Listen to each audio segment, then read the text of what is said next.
하나님 말씀 사무엘상 11장 말씀입니다. 구약성경 424면입니다. 하나님 말씀을 저와 여러분이 한 절씩 교독하시겠습니다. 하나님 말씀을 봉독하실 때 주의 주시는 세미한 음성을 듣기를 축복합니다.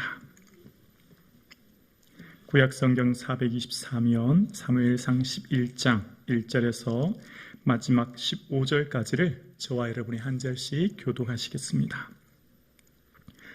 암몬 사람 나하스가 올라와서 길랏 야베스에 맞서 진침해 야베스 모든 사람이들이 나하스에게 이르되 우리와 언약하자 그리하면 우리가 너를 섬기리라 하니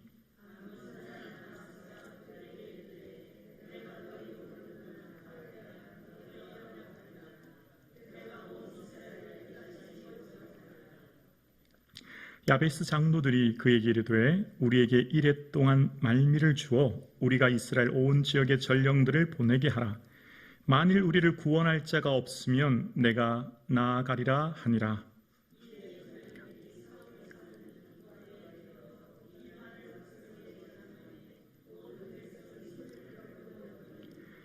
마침 사울이 밭에서 소를 몰고 오다가 이르되 백성이 무슨 일로 우느냐 하니 그들이 야베스 사람의 말을 전하니라.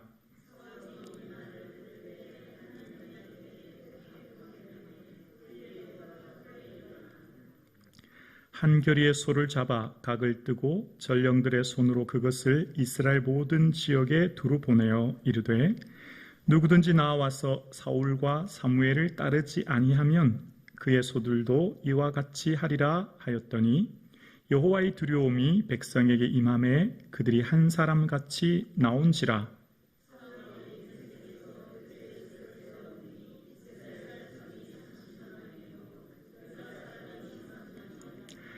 무리가 와 있는 전령들에게 이르되 너희는 길랏 야베스 사람에게 이같이 이르기를 내일 해가 더울 때에 너희가 구원을 받으리라 하라. 전령들이 돌아가서 야베스 사람들에게 전하매 그들이 기뻐하니라.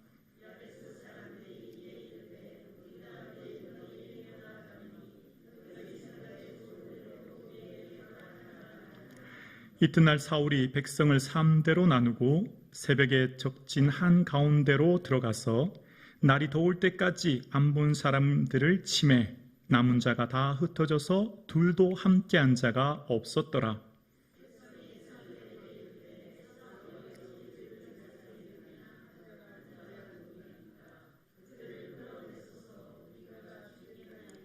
사울이 이르되 이날에는 사람을 죽이지 못하리니 여호와께서 오늘 이스라엘 중에 구원을 베푸셨음이니라.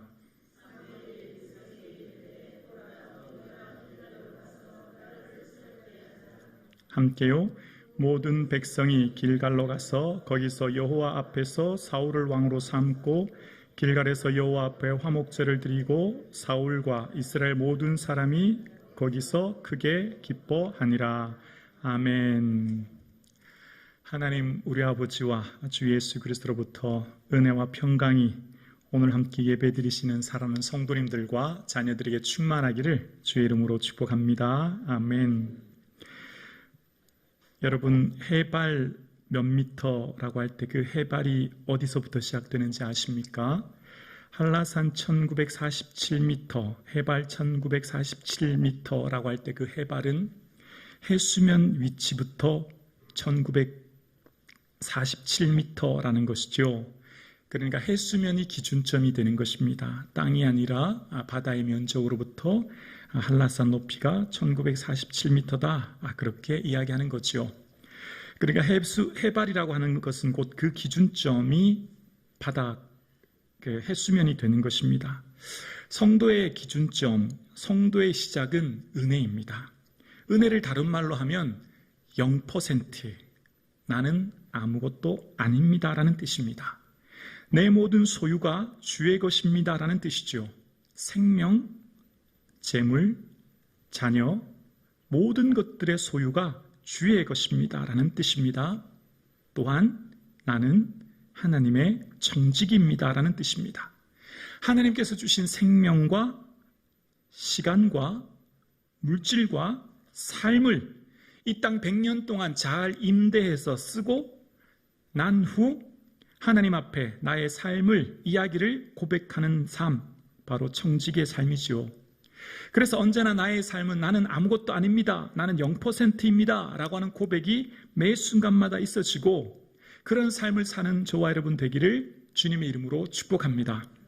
한결같이 나는 하나님의 은혜로 살아가는 사람입니다 라고 하는 고백, 그 변치 않은 믿음이 저와 여러분에게 있기를 주님의 이름으로 축복합니다.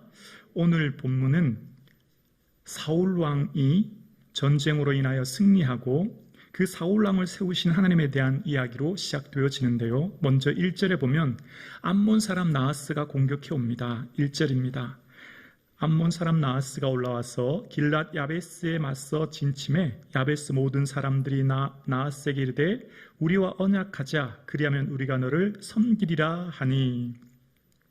암몬 왕 나하스라는 이름의 뜻은 뱀이라는 뜻인데요. 암몬에 있는 그 국가에 있는 나라가 이 길랏 야베스를 둘러 진치고 공격하는 전쟁의 상황이 시작된 것입니다. 사해를 중심으로, 그러니까 갈릴리와 사해를 있는 강을, 요단강을 중심으로 해서 요단 동편에는 모압이 있고, 그 모압 아래는 암몬이 있고, 암몬 아래는 에돔이 있고요. 그 위쪽에는 아람이 있습니다. 자, 우리 지도 한번 보여주실까요? 암몬 쪽에 있는 암몬 왕 나하스가 북쪽, 아마 북쪽에는 아람국이 있고 아람국과 외교하기 위해 올라가는 길목 같아요. 그곳에 이제 길랏 야베스 지역 주민들을 진치고 이제 전쟁이 벌어지는 그 상황을 이제 오늘 본문이 이야기하는 겁니다. 예, 됐습니다. 그때 길랏 야베스 사람들이 아무리 보아도 전쟁에서 승산이 없거든요. 무력으로 이길 힘이 없은 것 같아요. 그래서 외교적인 방법을 취하죠. 언약하자는 겁니다. 그래서 그러면 우리가 당신을 섬기고 조공을 바치겠다, 이런 의미가 담겨져 있습니다. 요단 동편에 살고 있는 암몬은 이스라엘과 오랜 숙적이었습니다. 먼저 암몬은 롯의 후손이었죠. 그리고 이후에 사사기에 보면 입다와 전쟁을 벌였던 사람도 암몬이었고, 그 암몬과의 전쟁은 입다 이전에 이미 바산, 아모리 왕 시온과 바산 왕 옥의 영토였던 곳이 암몬이었습니다. 그 땅을, 요단 동편을 모세가 오면서 여호수아 때 그 땅을 얻게 되므로 암몬과는 오랜 숙적의 관계가 이제 되었는데, 그들이 이제 공격해 온 상황이 된 것입니다. 자, 그럴 때 길랏 야베스 사람들은 도저히 전쟁에서 승산이 없으니 이제 외교적인 방법으로 화친하자라고 하는데, 문제는 암몬 왕 나하스가 매우 굴욕적인, 모욕적인 요구를 2절에 하고 있는 것을 보는데요. 2절입니다. 암몬 사람 나하스가 그들에게 이르되 내가 너희 오른 눈을 다 빼야 너희와 언약하리라. 내가 온 이스라엘을 이같이 모욕하리라. 고대 시대 당시 전쟁을 하기 위해서는 오른쪽 눈이 굉장히 중요했습니다. 예를 들면 화살을 쏠 때 궁수는 오른쪽 눈이 꼭 필요했고, 방패를 든 방패수도 보통 방패로 왼쪽 눈을 가렸다고 합니다. 그래서 오른쪽으로 적진을 보고 왼쪽으로 가려서 몸을 보호했다는 거예요. 그러니까 오른 눈이라고 쪽 눈을 뺀다고 하는 것은 더 이상 그 사람들의 모든 의욕을 상실하게 해서 군사로서의 용도, 군사로서의 삶을 포기하게 만들고 단지 왼쪽 눈으로 농사만 짓게 하는, 그냥 너희들은 조공만 열심히, 농사를 열심히 지어서 우리에게 조공만 잘 바쳐라 라고 하는 의미가 담겨져 있는 거죠. 더 이상 암몬과 상대하여 싸울 수 없도록 전력을 상실하게 만들 뿐만 아니라 단순히 농사꾼으로서 그냥 굴욕적인 삶을 살게 하겠다는 의도가 담겨져 있는 겁니다. 그래서 오른쪽을 빼야 외교하겠다, 언약하겠다라고 하는 말로 이스라엘을 모욕하게 되는 것을 보게 되어집니다. 정말 참 슬픈 일입니다. 그때 길랏 야베스 장로들이 이제 다시 한번 암몬 왕 나하스에게 제안하는 내용이 3절에 나옵니다. 야베스 장로들이, 3절입니다. 야베스 장로들이 그에게 이르되 우리에게 이레 동안 말미를 주어 우리가 이스라엘 온 지역의 전령들을 보내게 하라. 만일 우리를 구원할 자가 없으면 내게 나아가리라 하니라. 야베스 장로들이 간청합니다. 일주일간 기한을 달라는 겁니다. 그래서 일주일 동안 기한을 주면 우리가 이스라엘의 전령을 보내서 군사를 모아서 전쟁을 치를 수 있도록 이렇게 달라는 겁니다. 좀 말이 안 되는 얘기죠. 전쟁하러 왔으면 그냥 바로 상대를 전쟁에서 승리해서 상대를 공격하면 되는데 이것을 허락합니다. 어떤 의미가 있을까요? 해봐도 너희들 안 된다는 거죠. 아무리 너희가 일주일 아니라 몇 달을 기다려도 너희들 아무리 애를 써도 안 될 걸, 그런 의미가 담겨져 있는 거죠. 지금 사사기 시대입니다. 사사기 시대 특징이 뭡니까? 지역적으로 적들이 쳐들어와도 아무도 막아주질 못해요. 사사기에 있었던 모든 일들의 특징이 뭡니까? 상대국들이 주변에서 아말렉이나 모압이나 암몬이 쳐들어와도 어느 누구 하나 보호해줄 사람이 없는 그 상태. 왜 이렇게 됐습니까? 자기 소견에 옳은 대로 행하는 상태가 바로 이때였거든요. 그러니까 암몬이 와서 일주일 좁아도 너희들 별 수 있겠나? 이제 그 생각을 하게 된 거죠. 그 소식을 이제 4절이 전합니다. 전령이 기브아로 오게 되어집니다. 4절에 이에 전령들이 사울이 사는 기브아에 이르러 이 말을 백성에게 전하매 모든 백성이 소리를 높여 울더라 라고 이야기합니다. 자, 기브아는 사울이 살고 있는 곳이고요. 이곳은 지금 베냐민 지파가 거주하고 있는 땅입니다. 자, 지금 이 이야기를 길랏 야베스에서 이 기브아에 왔고 기브아에서 들었던 사람들이 슬퍼했던 중요한 이유는 이 사사기 19장부터 봐야 전체 맥락이 조금 이해되는데요. 여러분, 사사기 19장에 있었던 사건 기억나십니까? 레위인의 첩 사건이요. 베냐민 기브아에서 어떤 불량배가 레위인의 첩을 엿보이고 그가 죽게 되죠. 그래서 레위인이 그 첩을 시체를 12도각 내어서 각 지파에 보내게 되고, 그래서 11지파가 베냐민과의 전투가 벌어지게 되지 않습니까? 그때 전투가 벌어져서 베냐민에 겨우 600명만 남기고 다 몰살되는 사건이 벌어지게 됩니다. 그때 베냐민과의 전쟁을 치르지 않았고 함께 전쟁하자 할 때 오지 않았던 사람이 길랏 야베스 사람들이죠.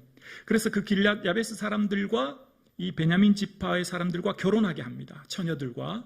그러니까 지금 이 길랏 야베스 사람들이 왔다는 것은 이곳에 있는 사람들과 매우 가까운 친인척 관계를 이루고 있었던 사람들이라는 거예요. 그러니까 길랏 야베스 사람들과 이곳 기브아 사람들은 혈연 관계의 사이였죠. 무슨 오빠나 동생이나 매우 가까운 사이로 지내고 있던 사람들인데, 그 사람들이 와서 전령을 통해 말을 한 것입니다. 암몬이 쳐들어왔는데 지금 우리 오른쪽 눈을 빼야 화친한다 한다 얘기를 하니까 우리 형제자매고 혈연관계인 사람들이 그 말을 들으니까 마음이 무너지는 겁니다. 소리 높여 울기 시작하는 것이죠. 자, 4절 말씀을 제가 다시 한번 볼게요. 4절에 보면 이에 전령들이 사울이 사는 기브아에 이르러 이 말을 백성에게 전하매 모든 백성이 소리 높여 울더라. 이 말이 조금 전에 말씀드렸던 오른쪽 눈을 빼야 화친한다는 말입니다. 지금 보세요. 전쟁이 벌어져서 길랏 야베스 사람들이 크게 다치거나 재산을 잃어버리거나 생명을 잃어버리거나 무슨 일이 일어난 게 아니죠. 아직까지 아무 일도 일어난 게 아니에요. 단지 뭐예요? 전쟁 선포라고 하는 위협이죠. 위협. 말뿐이에요. 실체는 아직 없어요. 사무엘상에 보면 소리 높여 울더라라고 하는 곳이 2곳 등장합니다. 이곳 외에 사무엘상 30장 4절 이하, 우리 자막 혹시 준비되었나요? 네, 자막 한번 보여주시면 다윗과 그와 함께한 백성이 울 기력이 없도록 소리 높여 울었더라 라고 기록하죠. 이 2곳에 이렇게 기록되어 있습니다. 그런데 사무엘상 30장에는 다윗이 시글락을 비우고 전쟁에 참여했다가 아말렉이 쳐들어와서 시글락에 있는 자신들의 아내와 아이들과 모든 사람들을 사로잡아 가고 성은 불탄 상태가 된 거예요. 그래서 다윗과 그의 부하들이 와보니까 아내들이 다 아말렉의 포로로 잡혀가고 성읍은 불타서 울었다 하는 내용이 사무엘상 30장에 나옵니다. 사무엘상 30장은 어떤 사건이었죠? 성은 이미 불탔고 아내와 아이들은 다 잡혀간 상태를 보고 운 거예요. 근데 오늘은 어떻게 울었죠? 말뿐이에요, 말. 실체 사건은 일어나지 않았어요. 단순히 위협, 전쟁 선포, 그 말 때문에 울고 있죠. 사무엘상 30장에는 실제적인 사건, 성은 불탔고 아내와 아이들이 잡혀간 것 때문에 울었지만 지금 오늘은 아직 아무 일도 일어나지 않았어요. 길랏 야베스 사람들도 그대로 있고 이스라엘 사람들도 그 삶에 아무런 문제가 없어요. 그런데 울고 있는 것입니다. 왜요? 하나님을 온전히 신뢰하지 못해서 우는 거죠. 오늘 함께 예배드리시는 성도님, 지금 저와 여러분이 두려워요. 염려돼요. 내일을 생각하니까 어떡하나? 점점 걱정이 돼요. 왜요? 아직 아무 일도 일어나지 않았어요. 아직 아무런 실체와 사건도 없어요. 그런데 우리 마음은 어때요? 막연히 두려워요. 막연히 걱정돼요. 어떤 상황과 사건과 조건들이 점점 먹구름이 끼기 시작하니까 지금 상황으로 보아서 틀림없이 나는 어려움 당할 거다라고 하는 것을 내 추측으로 보여지니까 아직 내가 건강하고 아직 내가 살 수 있고 아직 내 삶에 아무런 문제는 일어나지 않았지만 뭐예요? 마음속으로 추측으로 실체가 없는 그 말 때문에 우리는 두려워하고 있지는 않으십니까? 지금 내가 살고 있는 삶의 염려와 두려움은 아직까지 내가 걱정하는 것만큼 큰 문제가 일어나지 않았지만 우리는 지금 두려움과 근심과 염려 속에 오늘 삶을 낙심하며 불안하며 근심하며 오늘을 살고 있지는 않으십니까? 함께 예배드리시는 사랑하는 성도님, 이 말을 들었을 때, 그러니까 기브아의 전령들이 와서 암몬 사람 나하스가 전쟁을 치르러 왔다라고 하는 말을 들었을 때 백성들은 울 수밖에 없었지요. 국력과 무기와 아무런 힘이 없었기 때문이에요. 근데 결정적으로 중요한 것은 사무엘상 30장에 똑같이 다윗과 그의 부하들은 울었어요. 왜냐하면 너무 슬프니까요. 그런데 중요한 게 있어요. 사무엘상 30장에는 그 다음에 어떤 내용이 나오냐면 여호와를 힘입어 다윗이 여호와를 힘입어 궁급하였지만 급하고 다급했지만 여호와를 힘입어 다시 일어나 전쟁에 참여하는 6절 보여주시길 했어요. 백성들이 자녀들 때문에 마음이 슬퍼서 다윗을 돌로 치자 하니 다윗이 크게 다급하였으나 함께요 그의 하나님 여호와를 힘입고 용기를 얻었더라. 다윗이 진퇴양황의 상황이 되었지요. 이제 신하들마저 등을 돌린 상황이 되었습니다. 신하들마저 더 이상 다윗을 신뢰하지 않은 상황이 된 거예요. 그러나 그때 여호와를 힘입어 다시금 일어나 전쟁을 나가 승리하는 다윗을 봅니다. 여기에서 중요한 차이점을 발견하게 됩니다. 다윗은 실제 아내와 아이들이 포로로 잡혀갔고 살고 있던 집들이 불탔고 내가 믿고 의지했던 신하들마저 나를 죽이려고 하는, 이제 믿을 사람이 아무도 없어요. 그를 따르던 신하들마저 다윗을 불신합니다. 그리고 다윗을 죽이려고 해요. 그때 다윗은 어떻게 하죠? 여호와를 힘입어 용기를 얻습니다. 그러나 오늘 본문은 어떻습니까? 기브아에 살고 있던 사람들은 아무런 실체와 아무런 일도 아직 일어나지 않았지만 그냥 들려지는 말 때문에, 소문 때문에, 전쟁 선포라고 하는 그 위협 때문에 두려워하고 절망하며 소리 높여 울고 있습니다. 그 근간에는 뭐가 담겨져 있나요?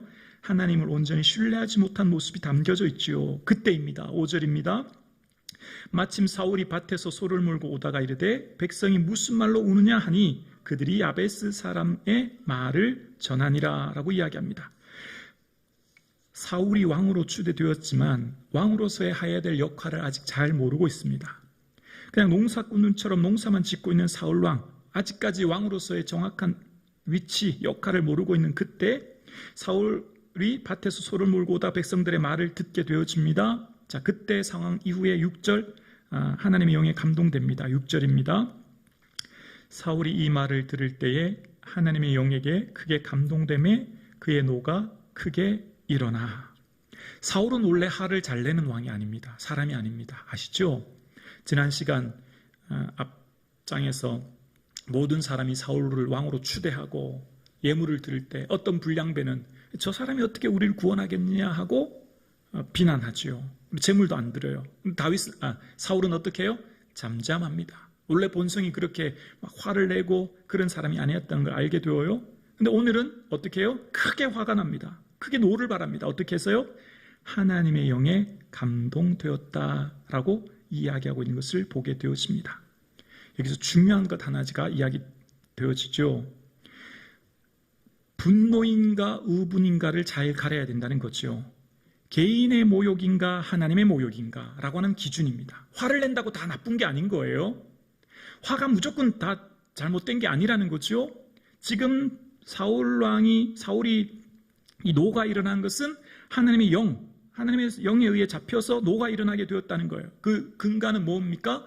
하나님이 모욕당하고 있기 때문이에요.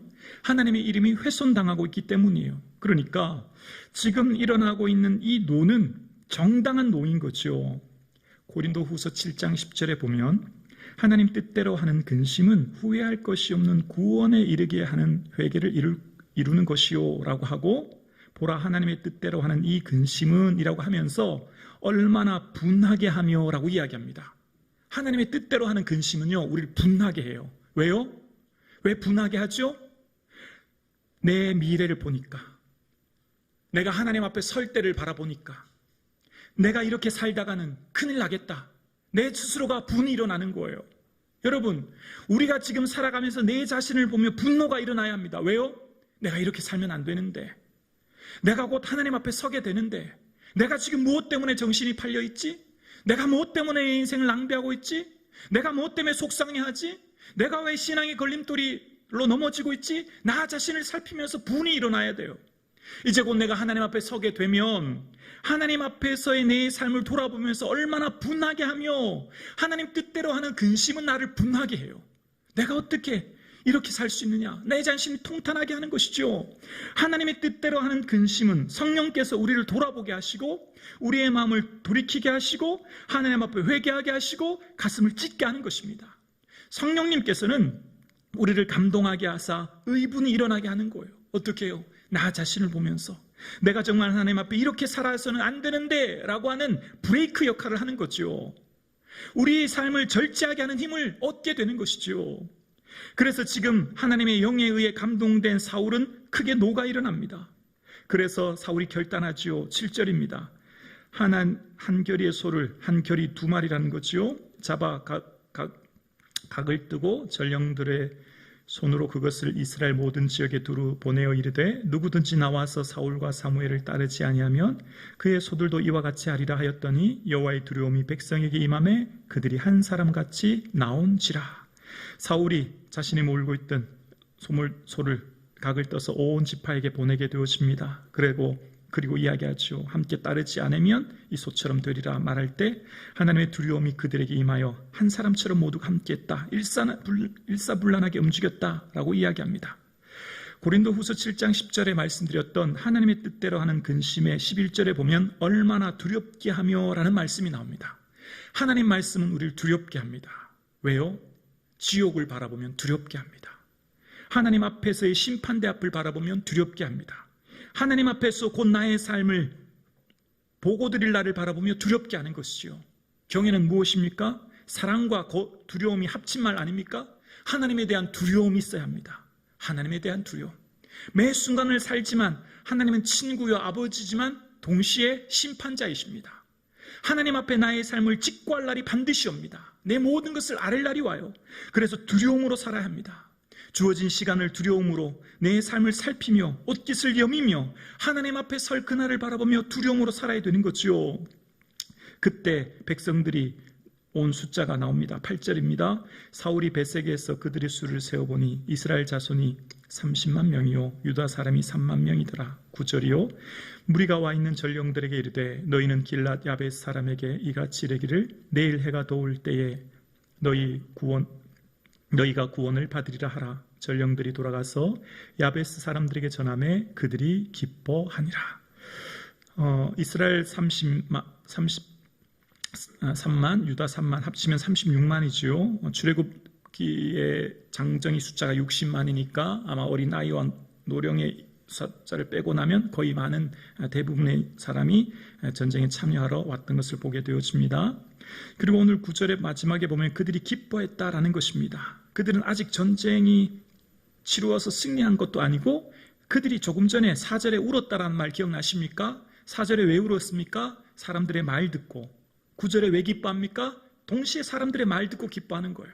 지금 이 길랏 야베스 사람들의 울고 웃는 것, 기쁘고 즐거운 기준이 뭡니까? 사람들의 말이에요. 사람들의 말.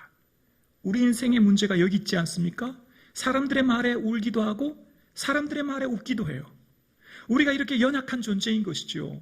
보세요. 조금 전에 아직 전쟁이 일어나서 생명을 잃어버리거나 재산을 잃어버린 것도 아닌데 울었죠. 지금도 마찬가지예요. 전쟁에 승리했습니까? 아니요. 아직 승리하지 않았어요. 단순히 그들의 말로 인해 기뻐하는 거죠. 길라디 야베스 사람들은 울고 있는 기준이 하나님의 말씀이 아니라 사람들의 말 때문에 일희일비하고 있는 것이죠. 이 길라디 야베스 사람들은 하나님의 말씀을 듣고 기뻐하고 하나님 말씀 듣고 사실을 살피는 것이 아니라 그저 사람들의 말을 신뢰하고 사람들의 말을 따르고 사람들의 말에 전폭적으로 울고 웃기도 하는 모습을 발견하게 되어집니다. 오늘 함께 예배드리시는 우리 모든 성목주한 가족 여러분, 하나님 말씀 부여잡고 울고 말씀 부여잡고 기뻐하고 말씀 의지하여 살아갈 수 있는 저와 여러분 되기를 주님의 이름으로 축원합니다.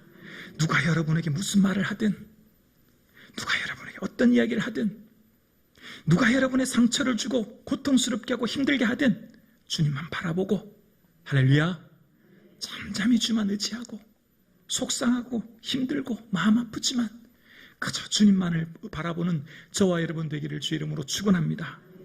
우리의 인생이 다 그렇습니다. 사람들 때문에 울어요. 사람들 때문에 울기도 해요. 기쁘기도 해요. 상처와 고통과 아픔을 느껴요. 그러나 여러분, 오늘 저와 여러분의 진정한 친구요, 진정 변치 않은 사랑으로 붙드시는 하나님만 의지할 수 있기를 주의 이름으로 축원합니다. 그리고 10절과 11절 드디어 전쟁에서 승리합니다. 10절이요, 야베스 사람들이 이에 이르되 우리가 내일 너희에게 나아가리니 너희 생각에 좋은 대로 우리에게 다 행하라 하니라. 이튿날, 우리 11절 함께요. 이튿날 사울이 백성을 3대로 나누고 새벽에 적진 한가운데로 들어가서 날이 더울 때까지 암몬 사람을 치매 남은 자가 다 흩어져서 둘도 함께한 자가 없었더라. 아멘. 구약에 보면 하나님이 전쟁에서 승리하게 하시고 하나님이 일하시는 시간 중에 특별히 새벽을 언급하실 때가 참 많습니다. 하나님께서 홍해 앞에 있는 이스라엘에게 출애굽기 11장 24절에 보면 새벽에 여호와께서 불과 구름 기둥 가운데에서 애굽 군대를 보시고 애굽 군대를 어지럽게 하시매라고 이야기합니다. 하나님께서 새벽에 그들을 도우셔서 애굽 사람들의 군대를 흩으시고 이스라엘 백성들을 도우셨다라는 내용입니다. 또한 여호수아 6장 15절에도 보면 여리고성을 전쟁을 이룰 때도 여호수아 6장 15절에 보면 일곱째 날에 새벽에 그들이 일찍 일어나서 전과 같은 방식으로 성을 7번 도니 그 성을 7번 돌기는 그날뿐이었다 말씀하시고 그 이후에 성이 무너졌다 말씀하십니다. 뿐만 아니라 오늘 말씀드렸던 사무엘상 30장 시글락 이후 전투에서 아말렉과의 전투에서도 사무엘상 30장 17절에 보면 다윗이 새벽부터 이튿날 저물 때까지 그들을 치매라고 하며 새벽에 도우시는 하나님으로 인하여 전쟁에서 승리하는 모습을 발견하게 되었습니다. 그래서 다윗이 고백하는 말이 있습니다. 시편 46편 5절에 보면 하나님이 성중에 계심에 흔들리지 아니할 것이라 새벽에 하나님이 도우시리라. 아멘. 그래서 다윗은 고백합니다. 비파여 수고마 깰지어다 내가 새벽을 깨우리로다. 다윗이 하나님과 대면하는 시간, 어느 누구에게도 방해받지 않는 시간, 이 시간만은 꼭 지키겠다 결단한 시간이 새벽입니다. 새벽에 도우시는 세미한 음성을 듣고 새벽에 도우시는 하나님을 경험했기 때문입니다. 오늘 함께 예배드리시는 성복중한 가족 여러분, 내가 건드리지 못하는 시간이 있어야 합니다. 내가 쓰지 못하는 시간이 있어야 합니다. 절대 침범하지 말아야 되는 시간이 있습니다. 언제일까요? 하나님과 나의 대면 시간을 정하셔야 합니다. 새벽을 결단할 수 있기를 주의 이름으로 축원합니다. 내가 이 시간만은 쓰면 안 됩니다. 건드려서도 안 됩니다. 안식일을 기억하여 거룩히 지키라. 주일은 침범하면 안 돼요. 주일은 온전히 주의 것이에요. 주일은 내 마음대로 쓸 수 있는 시간이 아니에요. 오, 찬양 예배 드리시는 사랑하는 성도님, 2시간, 3시간 일찍 집에 가서 침대에 눕고 쉰다고 진짜 쉼이 될까요? 2시간, 3시간 주일은 온전히 주께 드릴 수 있기를 주의 이름으로 축원합니다. 새벽에 도우시는 하나님을 만났듯이 내가 쓸 수 없는 시간을 남겨두시고 건드리지 마시고 그 시간만은 하나님과의 온전한 대면의 시간을 지킬 수 있기를 주의 이름으로 축원합니다. 그래서 다윗은 새벽에 주의 말씀을 작은 소리로 읊조립니다 라고 시편 63편 6절에 이야기합니다. 새벽 미명에 기도하셨던 예수님처럼 그 시간만은 온전히 주님을 대면하는 시간으로 지켰던 거예요. 우리 인생이 풍파와 고난과 어려움 속에 우리가 흔들리지 않은 힘은 어디서 나올까요? 주님 대면하는 거예요. 주님 만나는 거예요. 주께 기도하는 거예요. 그 외에는 방법이 없어요. 사람들의 말에 상처받고 세상 환경에 고통당하고 세상의 건강의 문제, 재물의 문제, 관계의 문제, 수많은 어려움이 올 때 우리를 넘어뜨리지 않게 하는 힘이 뭘까요? 온전히 주만 붙드는 겁니다. 사랑하는 성도님, 주님과 나의만의 특별한 시간을 지킬 수 있기를 주의 이름으로 축원합니다. 그리고 12절입니다. 드디어 전쟁에서 승리한 왕이 되죠. 12절이요. 백성이 사울에게 이르되 사울이 어찌 우리를 다스리겠느냐? 한 자가 누구냐? 그들을 끌어내소서 우리가 죽이겠나이다. 13절이요. 사울이 이르되 이날에는 함께요. 사울이 이르되 이날에는 사람을 죽이지 못하리니 여호와께서 오늘 이스라엘 중에 구원을 베푸셨음이니라. 아멘. 사울은 전쟁에서 승리했습니다. 그러자 사람들의 민심이 사울에게 막 모아지는 거예요. 그러면서 옛날에 했던, 지난번 10장에 했던 그 불량배들이 어떻게 저 사람이 우리를 구원하겠느냐 하고 다윗, 사울을 멸시했던 사람들이 생각나는 거죠. 그 사람들 그냥 두면 안 된다. 어떻게 사울에게 그런 말을 하냐? 사울을 따르지 않고 반대하는 사람들 제거해버리자. 민심이 동요하기 시작합니다. 그러나 사울 왕은 백성들이 승리에 도취되어 오만한 행동으로 혹 이것으로 인하여 내전의 위험으로 번질 수 있지만 사울은 포용합니다. 하나 되게 합니다. 원수를 갚지 않는 거예요. 자신에게 의해서 예물을 바치지 않고 멸시했던 사람들 품는 것입니다. 이것이 하나님의 사람인 것이죠. 이것이 하나님께서 기뻐하시는 사람인 거죠. 오늘 함께 예배드리시는 저와 여러분에게도 이 은혜가 있기를 주의 이름으로 축원드립니다. 14, 15절 함께 봉독합니다. 사무엘이 백성에게 이르되 오라 우리가 길갈로 가서 나라를 새롭게 하자. 모든 백성이 길갈로 가서 거기서 여호와 앞에서 사울을 왕으로 삼고 길갈에서 여호와 앞에 화목제를 드리고 사울과 이스라엘 모든 사람이 거기서 크게 기뻐하니라. 아멘. 길갈은 이전 여호수아를 통해서 가나안 땅을 발디뎠을 때 요단강을 건너자마자 요단강에서 가져온 12돌을 가지고 세우며 애굽의 수치가 물러갔다 결단했던 장소입니다. 길갈에서 그들은 유월절을 보내며 이제 길갈에서 오늘 드디어 사울을 왕으로 세우는 것을 보게 되어집니다. 그동안 실로는 성소가 있는 곳이었고 실로에서 언제나 주님을 예배했던 장소였다면 이제 길갈은 새로운 정치적인 장소로 자리매김되며 그곳에서 하나님께 화목제를 드립니다. 자, 여기서 마지막 결론입니다.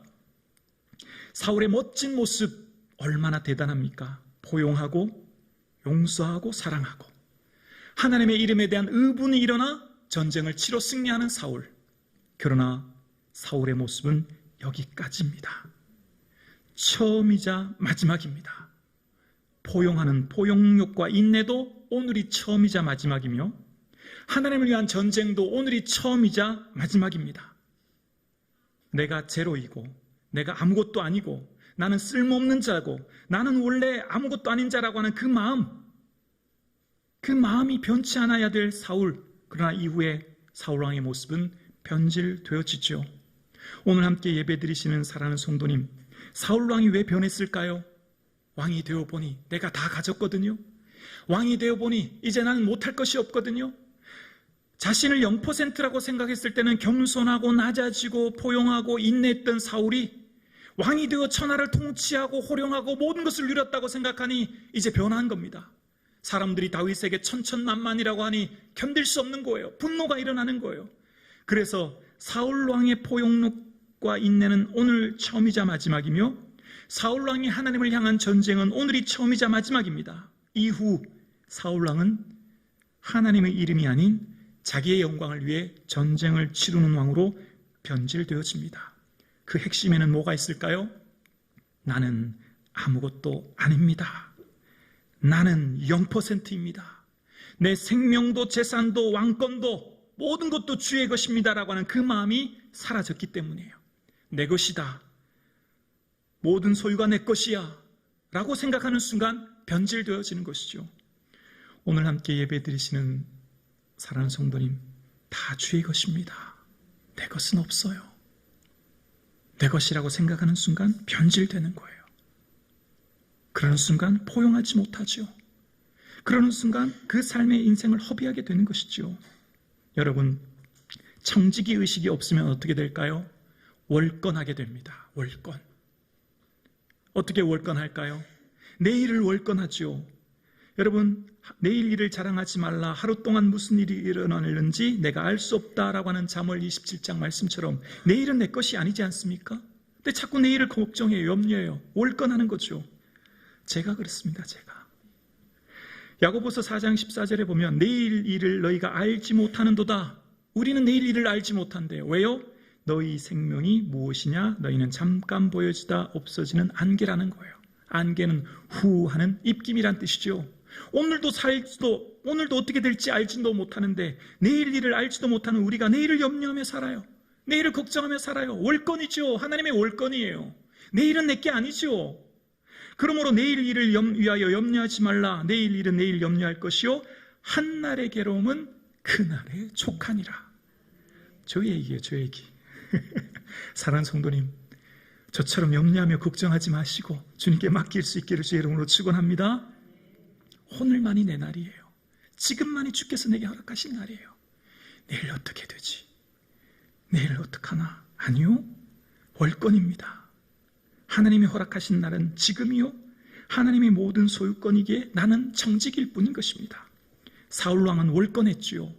소유권이 주께의 것인데 소유권이 내 것이라고 할 때 월권이 일어나지요. 그럴 때 분노가 일어나게 되었고, 그럴 때 인생을 낭비하게 되었고, 그래서 다윗을 쫓는 인생으로 살게 된 것입니다. 나는 0%예요. 아무것도 없어요. 모든 것이 주의 것이에요. 하나님의 은혜를 매 순간 고백하는 저와 여러분 되기를 주의 이름으로 축원합니다.